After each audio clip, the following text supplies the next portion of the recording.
وننزل من القرآن ما هو شفاء ورحمة للمؤمنين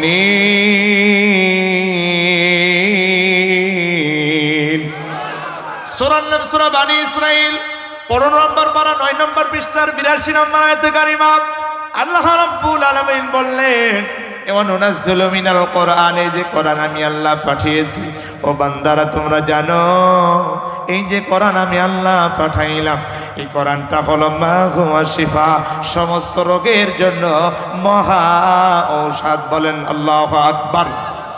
কিন্তু ঔষধ সবার জন্য কাজ হবে না। ওয়া রাহমাতুল লিল মুমিনিন,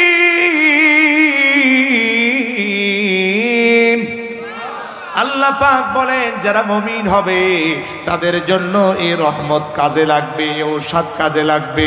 পক্ষান্তরে